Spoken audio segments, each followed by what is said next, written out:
con Fernando Londoño Hoyos para estar bien informado.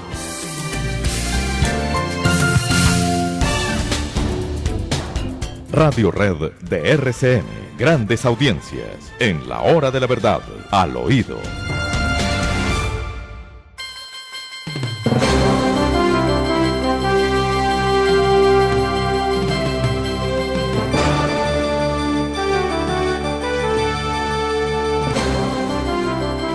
Bueno, ya sabemos, Demar, que usted tomó partido y para usted no existe tal inhabilidad de los servidores públicos que han cumplido 70 años. Pero planteamos el tema con toda objetividad y sin apasionamientos. ¿Por qué esa discusión? Porque, les repito, hay juristas de mucha importancia para quienes no queda duda ninguna de que la inhabilidad existe.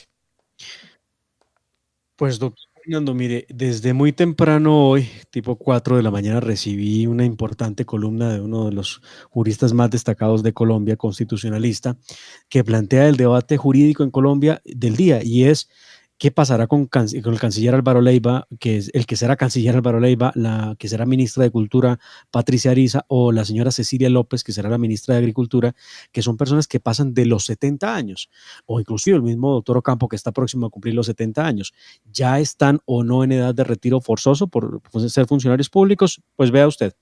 Me puse a leer un poco algunos conceptos de la función pública, como el concepto 202.641 del 2021, que examinó la ley 1821 del 2016 y indica que la misma ley, la 1821-2016, mediante un decreto fue modificada y precisada en sus alcances en cuanto a que la edad de retiro forzoso, la de los 70 años o cualquier otra, después de los 70 años, a los servidores públicos, no le aplica en el caso de los servidores que son de elección popular y aquellos que señala el artículo 29 del decreto 2400 de 1968.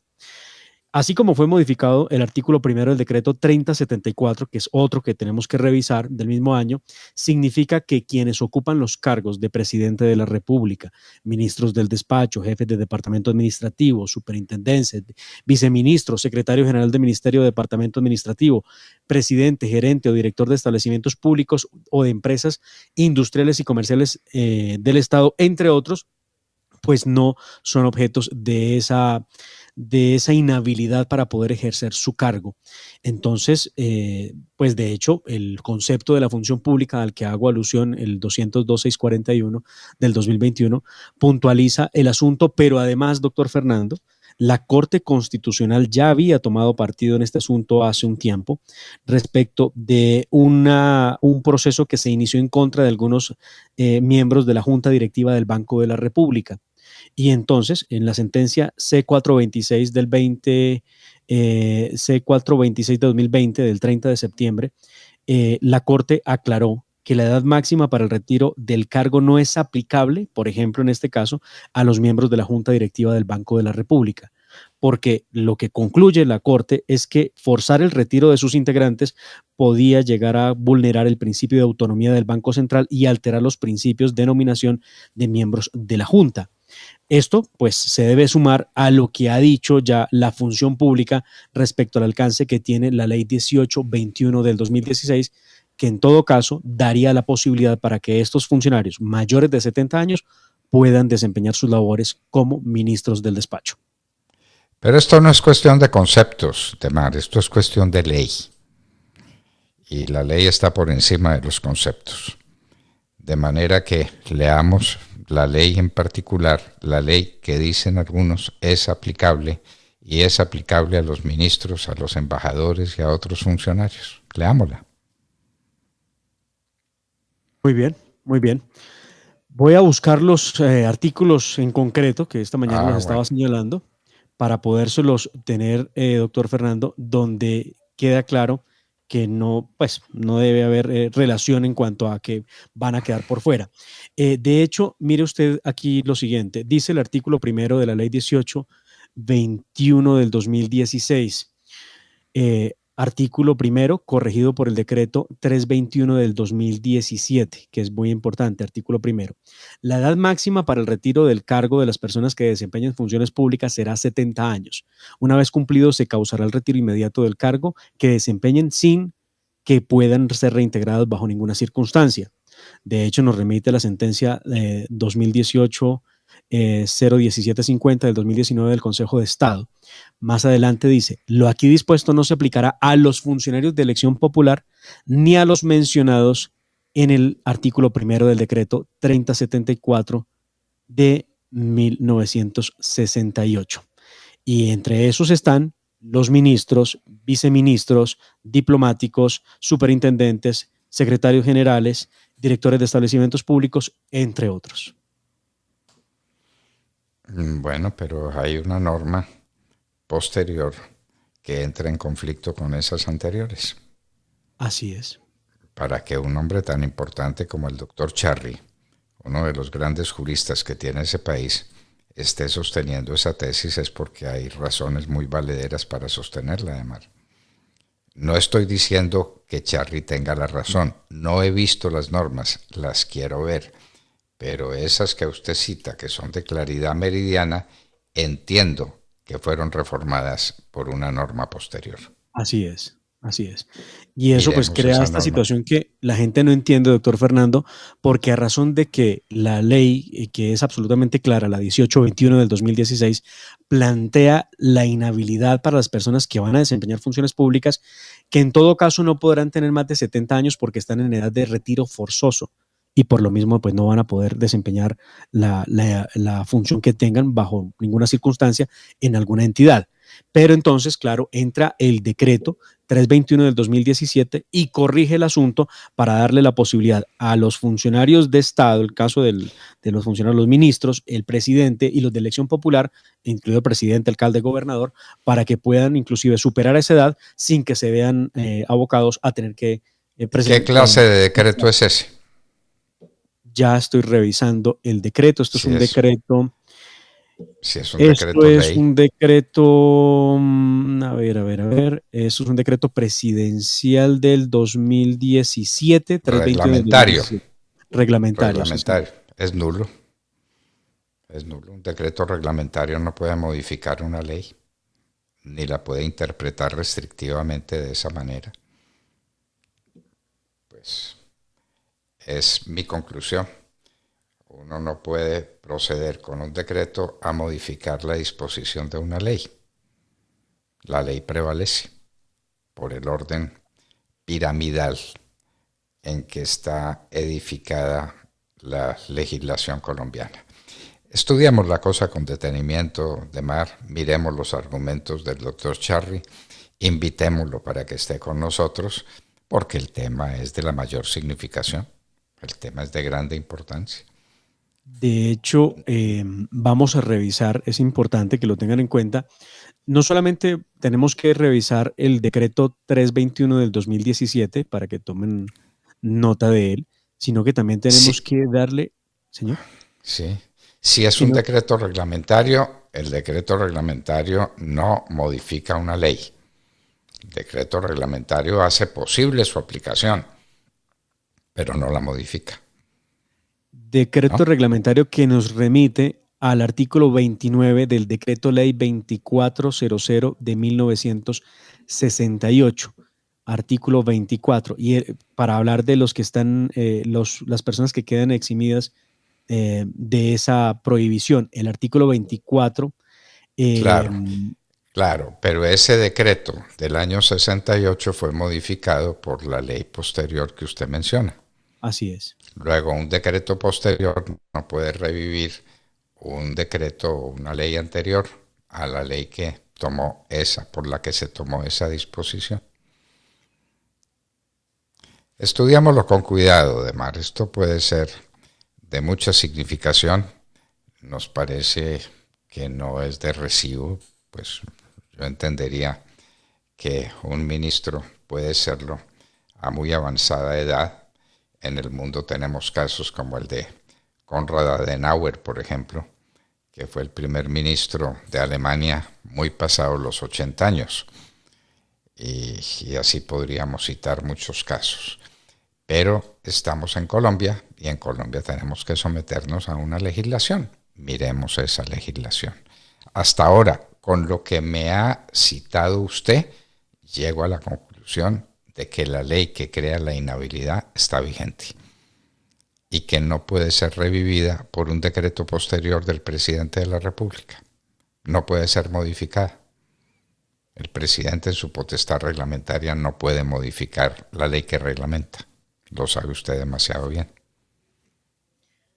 Pues ¿No? interesante el debate, doctor Fernando. De hecho, yo creo que este debate, he estado pensando si este debate ya lo habíamos tenido lugar a él en el momento con alguno de los ministros del presidente Iván Duque. No tengo la duda cuando hablábamos probablemente de la edad del tema de COVID-19. No recuerdo cuál fue, pero este debate creo que ya lo habíamos dado y habíamos tenido la misma discusión, que había salido en que no había esa nivelidad. Tengo que revisarlo eh, para precisarlo, doctor Fernando. Pero revisémosla y hablemos con el doctor Charlie. Hablemos, pues nada quita que hablemos con él. Es una persona demasiado seria para estar incurriendo en una equivocación tan evidente y tan palpable.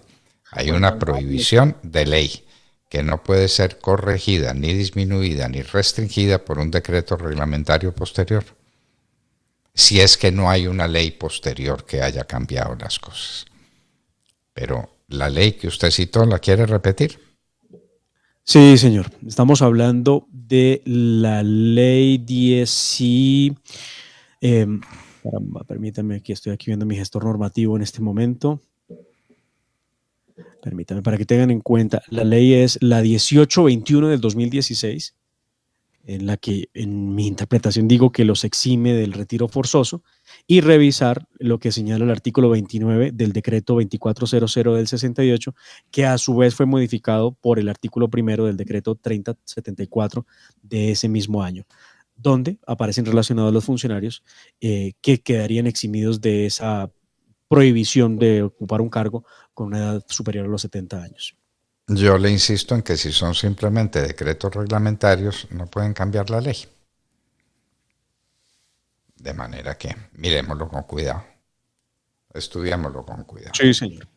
Y hablemos con el doctor Charry y planteémonos ese tema, no en plan de picar pleitos, sino en plan de mirar cómo puede ser caótica y compleja la legislación colombiana en su conjunto. Nadie lo ha dicho hasta ahora. Ese debate, hasta donde yo sé, no se ha cumplido, no se ha adelantado. Pero es la hora en que lo proponen, y lo proponen juristas tan eminentes como el doctor Charry. Y doctor Fernando, al oído, cosas que uno no logra entender. Esto de algunos miembros del Partido Centro Democrático planteando la independencia para no hacerle oposición al gobierno de Gustavo Petro es lo más peligroso que uno puede ver, y uno tampoco se logra dimensionar cómo el partido que, pues, bueno, así guste o no guste, pero es la verdad, el partido del presidente Iván Duque, aunque el presidente no cuente con él o no quiera contar con el partido, termine siendo un aliado en la escondidija, allí metido detrás de un mueble para ayudar al gobierno de Petro en las cosas que les gustan. Entonces lo aprobamos, y en las cosas que no, pues simplemente no, y eso es una declaratoria de independencia. Es increíble que haya personas, y se dice con mucho ruido que las hay dentro del Partido Centro Democrático, que plantean la posibilidad de ser independientes, cosa que deberá quedar definida entre este 18 y 19 de julio, cuando haya una reunión de toda la bancada del Partido Centro Democrático, tanto los que están actualmente como senadores y representantes, como los que llegan a ocupar esas curules, porque pues el mensaje ha sido muy confuso. Siempre hemos dicho, doctor Fernando, que desde el primer día no hacía falta mucho tiempo para poder declararse en oposición a lo que será el gobierno Petro, pero se han demorado, ha habido dilaciones. Hubo una reunión entre el presidente Álvaro Uribe y Gustavo Petro, donde Gustavo Petro escuchó al expresidente Uribe no le respondió nada de lo que le decía, ni tampoco le hizo planteamientos frente a ninguno de los temas.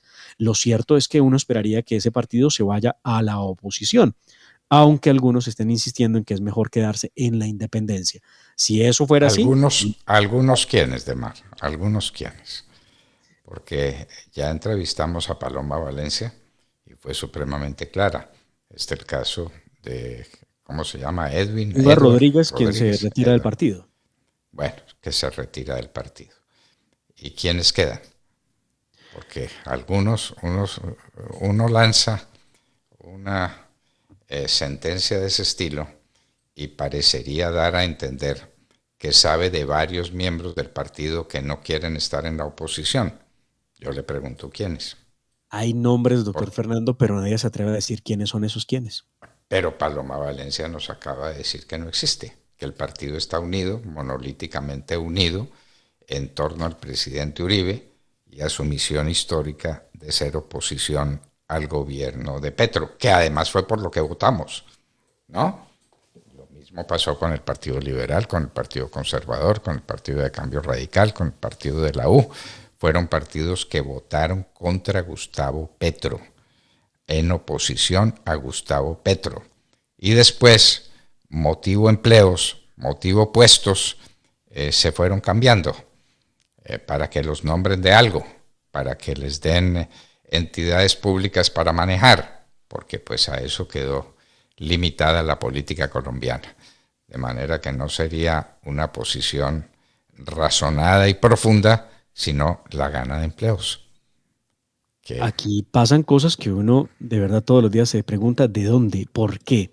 Una de esas cosas curiosas, doctor Fernando, hablando de lo que será el gobierno petrista y lo que será este nuevo gobierno que arranca el 7 de agosto, es el ansia que tienen o las ansias que tienen algunos de esos que serán funcionarios de Petro en todo el tiempo proponer asuntos como si ya fueran gobierno. Uno que me llamó mucho la atención, conociendo de su conocimiento, sabiendo de su conocimiento, sabiendo de su expertise en tantos temas, y me sorprendió ayer fue el doctor Luis Fernando Velasco, quien fuera senador del Partido Liberal, quien pues acabó hasta el 20 de junio pues fue senador del Partido Liberal, quien no se reeligió para ser congresista, y se dice era parte del gobierno de Petro, no sé todavía en qué posición, algunos lo ubican pues muy cercano al presidente, no sé si secretario privado, no sé en dónde lo están ubicando. El caso es que decía ayer Luis Fernando Velasco que él ya le solicitó al gobierno americano renegociar el Tratado de Libre Comercio con ese país. La pregunta que nos hacemos todos es, ¿pero con qué investidura? O sea, ¿qué le asiste para poder sentarse a una mesa y decirle al gobierno de los Estados Unidos, al Estado, mire, aquí estamos en Colombia y queremos renegociar? ¿Con qué facultad? Esa es una pregunta que yo hago, la verdad desconozco absolutamente cuál sea y me lo he preguntado, no encuentro la respuesta. ¿A razón de qué? Si el 7 de agosto empieza el gobierno, no ha empezado aún. Aunque hubiera sido designado ministro o lo que se quiera, él empieza sus funciones el 7 de agosto después de que jure cumplir la Constitución y la ley. Pues yo fui ministro al comienzo de un gobierno y a mí me dieron un tratamiento especial para que entrara en funciones inmediatamente y presentara un proyecto de reforma constitucional que era fundamental para el país en ese instante. Fui nombrado ministro del Interior y de Justicia y me tuve que posesionar, pero después de que el presidente jurara su mandato, no antes. Hasta el 7 de agosto, en el momento en que jure Gustavo Petro, el presidente de la República, mal que nos pese, mal que le pese a muchos, será el señor Iván Duque. Así no les parezca, así no lo entiendan, pero eso es lo que tenemos. El Partido Liberal ratificó que se irá con Petro. Pues está engañando a la gente del Partido Liberal que votó en las elecciones pasadas y votó contra Petro. Y Petro no ha cambiado ninguno de los puntos de vista por los cuales votaron en contra los miembros del Partido Liberal. El doctor Gaviria no puede manejar el Partido Liberal como si fuera un comodín con el que él hiciera lo que le diera la gana. No, el Partido Liberal está integrado por millones de personas que tuvieron un parecer y que se expresaron como partido en contra de Gustavo Petro. Bueno, y tenemos una invitada muy especial de Mar. Nos vamos a hablar con ella sobre un tema muy grave que se está debatiendo ahora, las EPS. En un minuto regresábamos y les hablábamos al oído.